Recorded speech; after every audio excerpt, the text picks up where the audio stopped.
Welcome to Among the Lilies. This is a show for ladies who are tired of pretending and are ready to be real. I'm your host, Cameron Frad, and in today's episode, I'm going to chat with you about communication, telling people what you need. So, for example, right now, I just sat down to record this podcast, and I told my husband, I haven't even had coffee yet. I'm not functioning. So I told him, I need coffee. So he said, I'll go make you an espresso. So in a little bit, you'll see me getting an espresso. I'm really excited. This morning, my husband was so lovely. We had a late night last night. Our kids have half a day of school today. We've had kids that have kind of been sick on and off all week. My daughter ended up with croup. I didn't know that a 9-year-old could get croup. But I was going to Cleveland Clinic for some doctor's appointments and medical stuff. And so praise God, we were only 5 minutes from the hospital. But she was having trouble breathing and all she could get out. I feel like in moments like that, like I need to communicate directly right now. And I need to tell someone what I need. And she barely got it. She's like, I can't breathe. No. And like I could tell she couldn't breathe. But she got that little bit out. And then she said, dying. So that really hurt this mama's heart. And I was like, oh my goodness, my sweet little girl thinks she's dying and she can't breathe. And so I did different things to try to like intervene, try to help her. And I'm like, I just need to take her to the hospital. So we rushed into the hospital and I parked my car. I think my engine may have still been running. I jumped out with both my girls and told there's like a security, there's a protocol. You're supposed to get in line. You're supposed to go through the security. You're supposed to, get your scan to make sure you don't have COVID. You're supposed to put your mask on. You're supposed to get your temperature taken. There's police officers there. There's a procedure. I ran in. I was like, my daughter can't breathe. I need help now.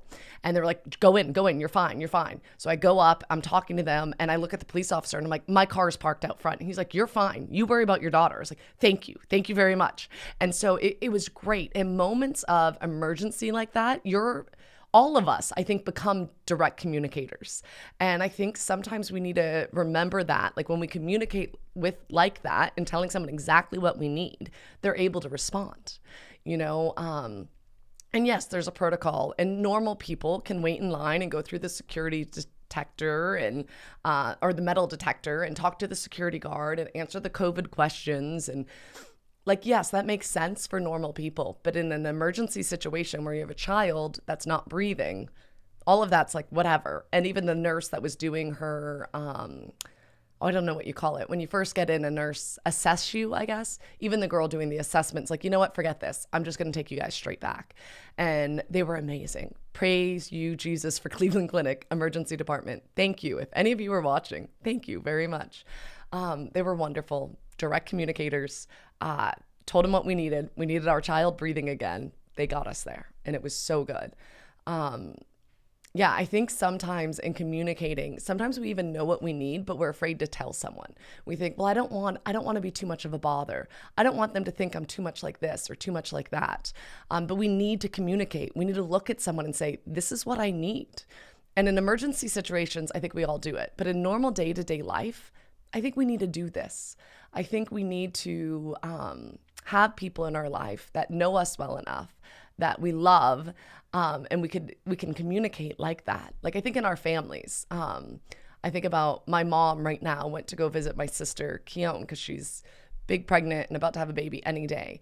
And I think my mom's only been there for 2 days, and I've seen at least 10 photos from different coffee shops because my mom knows what Keone needs right now is to relax and have coffee. Maybe they're decaf. I don't know. But she needs to just be pampered. So my mom's pampering her by taking her to different coffee shops and having lovely coffee and chat and just being there with her. Like she needs someone just to be there and tell her it's okay that you're not doing anything right now and you're sitting down and putting your feet up. That's what you need to be doing. The baby in your womb needs you doing that more than your child that wants you to run around and play in the backyard. So that's really important. Thank you. Look at this. See? Communicate what you need. Tell someone what you need and you get it. You might not like it and you'll be communicating something else. Is that okay? No, it's really good. Oh, good. Yeah, I like it. Thank you so much. Matt, can I give you my phone because the teacher at the school's calling? Yep. And just tell her what happened. So part of why I wanted to talk about communication is something that happened this morning. I'm going to have another sip of this because this is amazing. Isn't this pottery amazing? If you're interested, they sell it at Leonardo's. So come to Steubenville, go to the coffee shop Leonardo's and buy this. This is so good. Really, really good. Have you ever noticed the coffee face you make? I just like looked at myself down here and notice. Watch, ready? Remove the cup. This is a really weird looking face. Why would you make a face like this? But this is the face we all make when we're drinking coffee. Oh, that's very good. So part of why I had another topic I wanted to talk about today, but honestly, I need an hour, maybe 2 hours in adoration before I go there. It was a question from a patron, and actually it was originally a girl on Instagram, and then Patreon members confirmed it. And I'm like, okay, I'm going to address this, but I need to be more in my right frame of mind to do it. I Yeah, I'm on some new medication. They're still trying to get to the bottom of what's going on. So if you notice my face is extra puffy today, that's probably why. And yeah, it's knocking me out, which is good. It's for nerve pain. And I'm sleeping really well, which is great, but I can't get up in the morning. So I just woke up like an hour ago, even though I should have been up a long time ago. I just got up an hour ago, so I didn't have time to go to adoration and really pray about that topic. I'm just know that it's coming, okay? And pray for me for that topic because yeah. So I decided to do communication this morning because last night Matt and I said we're gonna let the kids sleep in. They have half a day of school, like they're out of school next week. We're just going to let them sleep in because that's what they need. You know, Kiara's been sick and Peter's just been like, just has so much energy, which is so great, but he's had soccer and all these things. And so we're like, a bit of a sleep in will do the kids good. So that's what we decided before going to bed. So when I woke up this morning around 9:30, I thought that the kids would be in the house. And I was like, oh, wow, everyone's really quiet. And Liam had already gone to tutoring. So I knew who he was with. I knew where he was at. But the other three, I didn't know. And so I started looking around the house and it's like, okay, that's fine. They're probably down at the Newtons. We have friends. We joke that we have the hammock. No, we have the trampoline and the Newtons have the hammocks. So depending on what the kids want to do, we go to either house. So I didn't freak out, but I was like, okay, I'm going to walk down the street. I think I maybe changed out of my pajamas. I don't even remember if I did. I may have still been in my pajamas, but I'm like, I'm just going to walk over, confirm that the kids are there, and said hello to John, our mailman, and said I was looking for the kids. And he started laughing and he's like, oh, I'm sure they're at one of the neighbors. I'm like, yeah, me too. Go to the Newtons. They're not there. I start getting a little nervous. Our cat's actually outside their door, I think also looking for the kids. And so I was like, okay, they're not here. Okay, they're probably with another friend. So I walk down, call the other friend. She's like, I'm so sorry, I don't have them. And I was like, okay. So I go to another neighbor's house, the Welkers, who don't have kids my kids' ages, but our kids are still friends, but they're not the same ages. So the odds of my three littles being there are pretty slim. But at this point, my heart starts going. I'm calling Matt. He's not picking up. Apparently, he's on here doing a live stream. So he was chatting with y'all. But I start being like, oh my goodness, where are my kids? And so I start banging on the door of the Welkers, another neighbor, banging on the door. No one's coming to the door. I'm like, okay, where are they? Where are they? Okay, think this through. Think this through. No one would steal three really loud kids. Like, these kids are smart. They would scream. No one can steal three of them. They probably walk to the park. So I'm like going through all these things in my head. And I'm kind of freaking out. And so I'm like, I'm going to call the school. So I called. And so that was actually their teacher calling back. So that's why I told Matt to get it. But I called another friend whose son goes to the school. And Karen's very aware of everything going on at the school at all times. And she's like, your kids are there. And I'm like, oh, I legit sat down on the sidewalk, like just sat there. I was like, oh, thank you, Jesus. Okay. So I sat down, but my heart was like, I think my heart was like in my throat. You know, when you're nervous about something, you're like, I don't know what's going on. And I was like, Matt didn't tell me. Like, and from his point of view, he got up, the kids got up, and he's like, oh, they don't need rest. They're awake. I'll bring them to school. Totally makes sense. Totally rational. Makes sense. But I should have received a text or had a note saying, kids went to school, love you, call me later, or something. Or even a text message. Hey, just so you know, this is where the kids are. Because I don't know. I don't know if it's a mom thing. Guys, let me know. Any of you that are dads, do you get the same, like your hands get all sweaty and you're just like, and your heart is like beating really fast and you feel like it's in your throat. So as soon as I heard, so my friend Karen, I'm on the phone with her and she tells me all three of them are thriving at school. They're doing great. They're in their class. They're doing really well. And I was like, oh, thank you, Jesus. Thank you, Jesus. I legit just sat down on the sidewalk and just was like, thank you, Jesus. Okay, thank you, Jesus. It's okay. The kids are okay. Because I was about to get my friend and we were about to start screaming and running and banging on doors on my entire street until we found them, and probably called a search party. Because it's scary. And it's like that's an easy communication thing. I think sometimes we, like in moments like that, it's like, well, yes, like you need to tell your spouse where your children are if you take them somewhere else. But in fairness to him, he's like, I'm sleeping. So he didn't think that I needed to know. Sorry, that's so good. I should finish a sentence before I take a sip. But I think sometimes we're afraid to tell people what we need, and it is good to communicate. We're able to help each other and fill needs in each other's. I have another friend who's been doing a lot of the same. She's been dealing with the same health stuff as me, and she has kids similar ages to mine. And it's been beautiful the way we've been able to kind of help each other through our sickness, through our sicknesses. She's like me too, where like she'll have good days and then she'll have bad days. And so like one day I'll be doing good. I'm like doing gardening and feeling great. And right now I feel all right, you know? And so I'm like, okay, I feel like it's still early. Like I have pain, but it's like manageable pain. And so today could be a good day, but it could turn in a minute. So I feel like it's still early to say. But in good days, I can take care of my kids. I can tidy my house. I can do some gardening. But on bad days, I can barely get out of bed. And it's hard to function. And it's rough. And it's beautiful to have friends that are helping, that can help each other. So, for example, the other day, I came back. I was driving back from Cleveland, and I was, unfortunately having a bad day and in the car for a lot of it. And it was rough.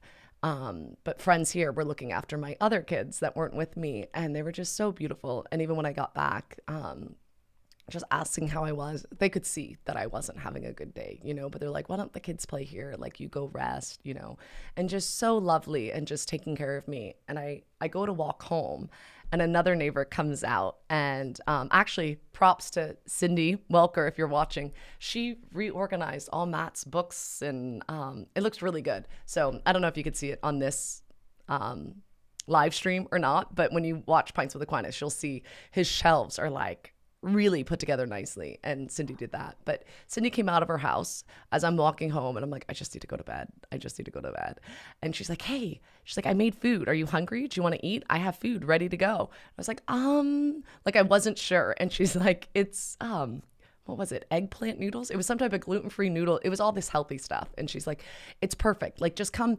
in and sit down. Let me feed you. And I was like, okay. And it was so great. I went, she's like, sit on the comfy chair. So I'm like sitting in her living room in a comfy chair, and she's bringing me this food.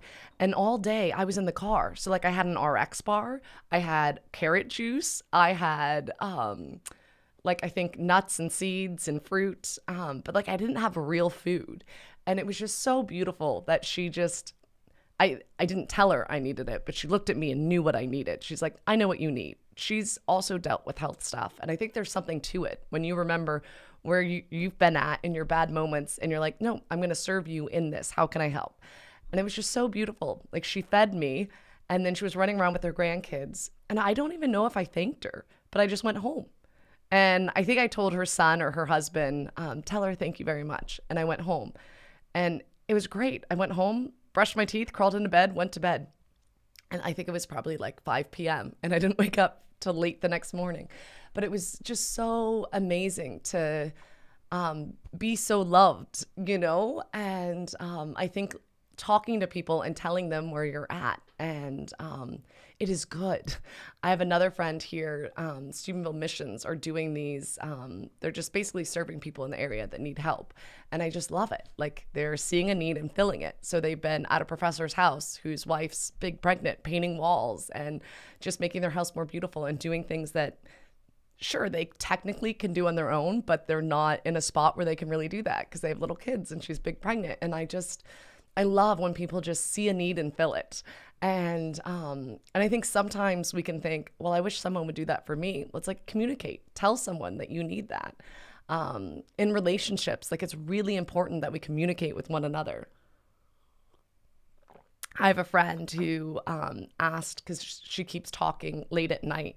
And she's like, you know what? We just need some time to talk, the two of us, and it needs to be during the day. And I feel like Matt and I are guilty of this too. When you're in the land of the littles, you don't, and our kids, I feel like we're kind of moving out of that right now, but our kids are with us until bedtime. And if they're going to bed late, and then you're trying to have these conversations late at night, Matt and I had this problem too when we were dating and he was in Australia and I was in Texas because the time difference was so off. We were not at our best. So it was like the middle of the night for one of us. And anyhow, I just agreed to look after these children so they can have these conversations they really need to have. And I think that it is good to communicate that to someone. Be like, you know what? Matt and I keep having these conversations at 11 p.m. and midnight, and we need someone. We need to not do that. We need to not be exhausted having these conversations. We are dealing with big stuff and we need to have the conversation now. Is it okay? Could you please look after my kids so we can chat? One of the missionaries I was chatting with said, they met my kids. I was chatting with them and like, oh yeah, Kiara. And I was like, oh, when did you meet my kids? And they were like, oh, we were over here the other night for dinner. Y'all weren't here, but all your kids were. And I was like, oh yeah, Mimsy was babysitting. They're like, I don't even know if she was here. So really just the Newton family was babysitting my children. I'm like, there were so many kids, we couldn't figure out who went to who. And at one point, someone called this one a frad. So I figured, I was like, oh, very good. But we went to another friend's house and it was all couples. And it was like, Matt and I needed a date night. And Matt was like, let's go out on a date night. And I was like, we don't need to do that. Like, we're good. And he's like, no, we need to talk, just the two of us. So we drove like 15 minutes outside of town to go to a friend's house. And it's a new friend. And it was all young married couples. So the couple that had us over had little kids. But I don't think the majority of the couples had kids. Or if they did, it's just like babies. But it was just good. It was couples in a different season. But we got to talk and have that time in the car, just the two of us. But it's important to let people know this is what you need. And to give someone, giving each other the benefit of the doubt, I think is huge. And then also giving the best of each other. So Matt's a morning person. So for him, if I was a morning person, it would be ideal for us to get up at 6 a.m. and sit and have coffee and chat and share our hearts. But at 6 a.m., I'm like, and not functioning. So it doesn't work. And I'm great at night. So I'm like, honey, what do you want to talk about? Let's share and share our hearts. And it doesn't work. So it's like, okay, we need to do like the early bird special date nights at 5 p.m. or take a date night at noon in the middle of the day. And it's good. We need to communicate and we need to help each other and be there for one another. But I think we need to share expectations. I think I kind of talked about this in the video last week about Mother's Day. It's the same thing. Like, we need to share those expectations that we have, and we need to let others know what we need. And telling them, this is how you can communicate with me in this way, or this is how I feel supported. Communication is so, so, so important. So that's what I wanted to chat with y'all about today. I was going to pull up my Q&A, but Matt took my phone. Matt? I don't even know if you can hear me. So we had a patron's question, and so give me a moment. I'm going to pull it up on here. So this is the part in the show where I answer questions from Patreon members, and I just need to figure out how to pull up my Patreon from Matt's computer. So it may take me a minute because I did have it on my phone. I need to log out of his and log into mine. Sorry. So if you haven't already subscribed, please subscribe. If you want to ask questions for me to answer here, please go to, actually, I think the link's below. So click on the link to Patreon. It's patreon.com/amongthelilies. Oh, it's going to send me a code. All right. Well, I don't know the full question. Let me double check that he's not there with my phone. Pause. Hold on one second. Hey, do you have my phone? Quickly, because I'm going to answer my Patreon questions.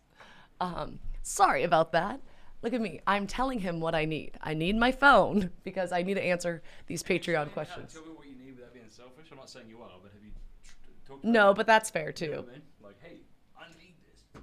Yes. So obviously, when you're telling someone what you need, when you're communicating, try not to be selfish in it. I think directly communicating with people is good, but yes, you need to not be, I need this, I need this. And the example that I gave earlier of my neighbors that have been helping me out, I in those examples, I actually didn't tell either of them what I needed, but they knew what I needed and they responded, do you need this? Go do this, which I think is so good. And my friend that called me earlier and needs that time to communicate, she was very sweet about it. It was very much, would you mind, Cameron? We've been having conversations at midnight, and I really think it would be good if we have a conversation and discuss these things going on during the day when we're both in our prime. And it was lovely, and I couldn't have said no. I want to say yes anyhow because I love our kids, but it was a very gentle, could you please? And I think that's huge. Yeah, asking, and then also being willing to return the favor. I think, yes, I'm happy to do this for you, and not I'm doing this for you, so therefore you need to do this to me later. Not that attitude, but an attitude of service, an attitude of I'm here for you. Could you be there for me, please? My friend that I called earlier, Karen, who said, your kids are fine, they're at school. And I was like, okay, thank you so much. She offered to bring my kids home from school. Why don't I just bring them home? And I was like, oh, thank you very much. But she knows the offer goes both ways. Like, I'm happy to do that for her. I think things like the rides are easier for her, but there's been times where she's like, I want to go to the store and not bring my son. I'm like, bring him here. Love to have him. Or my kids had some snacks at school and she's like, where did you get those from? I'm like, I'll buy them for you. So I got a couple cases of things for her and was like, here. And she's like, oh, let me pay you. I'm like, no, please don't. Thank you for helping me. Like, she helps me in certain areas. I'm able to return the favor and help her in other areas. Yes, she's more than capable of buying snacks for her son, but it was like a weird snack that I knew which store to get it from. And it's just a way to show love, and help one another out. Yeah. All right. So I'm going to go to the questions now that I have my phone. If my face unlocks it. Okay. Hey, Cameron, do you think it's okay to feel angry towards God? I have an active prayer life and I love the Lord very much. I know He has a plan for our lives and that He loves us, but sometimes it's hard to feel it in my heart. I just found out that my spiritual director passed away yesterday, and that is the 6th person I've loved and cared about that has passed away since September. Oh my goodness, I'm so sorry. I just feel this anger and then I feel guilty for that anger. I went to adoration today, but after finding out that that the priest had died and that he did help some. Oh, that did help some. But I'm finding it hard not to be angry when it's been so many people so close together that I've all passed away from completely different reasons. Some were sudden and some weren't. Oh, I'm so sorry, Megan. First and foremost, I'm sorry. Yeah, when you love someone and they die, that's hard. That's really, really hard. And I'm really sorry that you're going through that. And a spiritual director that gets your heart so well, that's hard. That's a hard person to lose in your life. God is big enough and strong enough to handle you being angry at Him. Feel free. Be angry at Him all you want. I think that some people think that it's not okay to be angry at God because He's God. That's not true. You could be angry at God and you can yell at Him and you could scream at Him and He's okay with it. I mean, don't walk into adoration and start yelling and screaming. That's, especially if there's other people in the church, that's really awkward. But in your own heart, or even out loud sometimes, I've gotten in places and I'm like, God, I don't understand. This is so frustrating. Jesus, I am so annoyed at you right now. But here's the thing. Afterwards, when I reflect, I'm always the one that's wrong. He's always right. God, I think it's something about being God. He's always right. But He knows me and He knows my heart. And I don't think the Lord gets angry at us when we're angry with Him. I think it kind of He looks on it like we do sometimes with our children. I don't know if you've ever had a little kid be like, I'm so mad at you. I had one of my kids was like, you're the worst mom in the whole world. I'm so mad at you. You're so mean. And all this anger came out and I was okay with it. And I just kind of smiled. I'm like, that's fine that you feel this way. I love you. When you calm down, we can talk. I wasn't threatened by it. I knew that they didn't mean any of the things they were saying. And 2 days later, I got a card from this person saying, "You're never ever mean. You're the nicest mom in the whole wide world. And you're always so sweet and smart and caring." And I was like, 2 days ago, you yelled at me that I was the worst mom in the entire world and I'm the biggest meanie ever. I think it's kind of the same. I think that the Lord looks upon us with kindness and mercy. He is a merciful God. And I think sometimes we go to him and we're hurt and we're broken and we're crying and we're angry and we want to point the blame somewhere. And it's easy to point it at God. And he will love us in it. He will love us through it. And he's just looking, and sometimes it breaks his heart, right? Like he's like, "Oh, I'm so sorry that you're hurting. But through this suffering, I will redeem you. I will redeem this person that has died." Whatever it is. Like I feel like in suffering, there's so much redemptive suffering, and suffering's not to be wasted. I have a friend recently who, you can pray for her father-in-law. Her father-in-law has been sick and has cancer and decided to go along with assisted suicide, basically, because he doesn't want to suffer. And this friend of mine and their family is like, please don't. Like, we can make sure that you're very comfortable. They can give you morphine. They can give you pain pills. Like, there's all these things we can do to minimize your suffering. But suffering's not all bad. Like, suffering actually unites us to the Lord. Like, my best prayer times, these Carmelites across the street, they're so beautiful. And they've been so lovely praying for me and another friend of mine that's going through a lot of health stuff and just really storming the heavens for us. And I know that I'm living on that grace and I'm so thankful.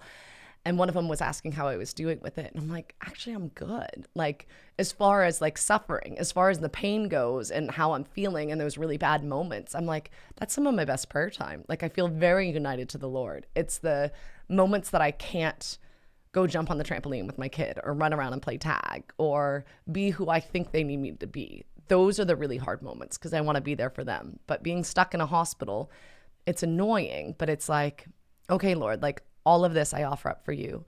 Our daughter is Chiara Luce, and she's named after Chiara Luce Bernardo. If I'm saying her last name correctly, I could be mispronouncing it. Sorry. But anyhow, she's the first blessed of Generation X. And they talk about when she first found out that she had cancer. She had bone cancer. And she used to be this great athlete. She was very young. I think she was 16 or 17 when she got diagnosed with bone cancer. She was an only child. And her mom and dad talk about her going off into the woods and going on a walk and being really angry with the Lord and really wrestling with it. Like, why would you do this to me? Like, this isn't fair. And they said she came back from that walk completely changed. Like, she had a smile on her face and just she embraced it. And towards the end of her life, people would come to console her and they'd always leave. They talked about her radiating light. So Luce's light, and just radiating this light of Christ and this joy and beauty. And the dad said that she's like, I thought maybe she was just putting it on for us to help us stay strong. And so one time he looked through the peephole in the door to like see, and he said she still was smiling. She still was joyful and no one was in her room. And the doctors would like beg her to take morphine because she was going through something very painful. Like, dying of bone cancer is a very painful way of going. And she said, if I don't have my pain to give my sweet Jesus, what do I have to give him? And she was so sincere in it. And she was so in love. And like her hair, she was a gorgeous girl, gorgeous on the outside. And as her hair like fell out clump by clump, she's like, all for love of you, Jesus, all for love of you. And when the night before she died, she told her mom, Mom, don't be saddened, rejoice, for tomorrow I will be with my beloved.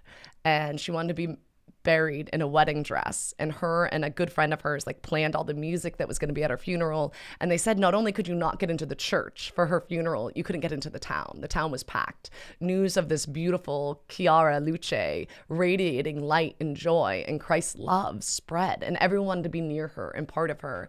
And it was in her suffering that she turned to the Lord, and the Lord just worked through her. I have another friend recently whose mom just died, and I was very blessed that she kind of shared that with me and a small group of women that we're very close to, and told us about the whole thing and talked about the gift of serving her and cleaning her towards the end, and being with her when she took her final breath, and how beautiful it was. And I don't know, there's something to that. Like, I don't know, like Christ shines in the sick. He shines in the suffering. When someone dies, it is so sad and it is so rough, but God's goodness is there. His glory is there. And I think part of my friend's issue with this father-in-law choosing to do this assisted suicide is she's like, we're going to miss that. Like, for us, let us have the time to say goodbye to you. Like, we don't want you to be in pain and suffering, but we think life is so much more than just life here on earth. Like, there's eternal life on the other side. And even, she was saying, even other family members that aren't Christian at all are just like, we don't know how we feel about this. Because, like, even if they don't know what they believe, they don't know if they believe, they're like, I'm pretty sure there's some type of higher power, or like you're supposed to come back as something else. And like it should take a natural end seems more right than just boom, over now. But yeah, be mad at God, because it won't last. You can be angry at him. You can yell at him. He's okay. He's big enough and strong enough to handle that. I will be praying for you, Megan, and anyone else that's going through suffering right now. Death's hard. I think it's almost harder on us that are left behind than it is on the person that's died, especially when they're a holy person. Recently, we've also had good friends that had a baby that died, that had to be buried. And my girlfriend was explaining the funeral to me and just how sad it was, but also how beautiful it was. And she talked about her brothers like kind of busting into song as they were burying their sweet little girl, and just they were there for each other, comforting one another. And she was talking about people driving by and looking and being like, something's not right with that scene. Like, you're not supposed to see a tiny casket. But she said, like, all of them, like, this little girl has had an impact on their whole family and people that will never meet her. And just this couple's yes to life, and honoring their little girl even to her death, and her funeral had dignity and was just wonderful. And because of COVID, everyone didn't get to go, but their immediate family got to be there, and just the witness that has. And it is hard. It's not easy, but the Lord is going to use that for good, and he's going to show his goodness in and through that. So if you are in a time of suffering, I'm sorry, but unite yourself to Christ.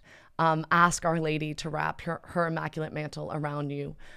Look at a crucifix. Maybe watch the Passion and see, like, okay, Lord, this is how you died for me. You love me so much. You were willing to pour out your entire life and join your heart to his. This is a time that you can get closer to him in suffering, in pain. Cleave to Christ, cleave to his side. If you can't do it on your own, ask Our Lady to help you along, because she will. All right, so that is all for today's episode. Thank you so much. I will be doing another video for Patreon, so patreon.com/amongthelilies. Thank you. If you enjoyed this, please like, subscribe, share with those that you love on social media. I don't know, however you share. But thank you so much. I am praying for each and every one of you, and I'm trying to figure out how to press the end button, because this is one of the first times I'm ending the video on my own. Thank you so much for your patience with me. Patreon members, thank you so much for your support. As you know, I'm going to try to be able to have my face-to-face interviewing beautiful, amazing women face-to-face for you to enjoy once we get enough funds and fix that side of the house. And then I'll get cameras and lighting and all that great stuff. So God bless, praying for all of you. Bye-bye.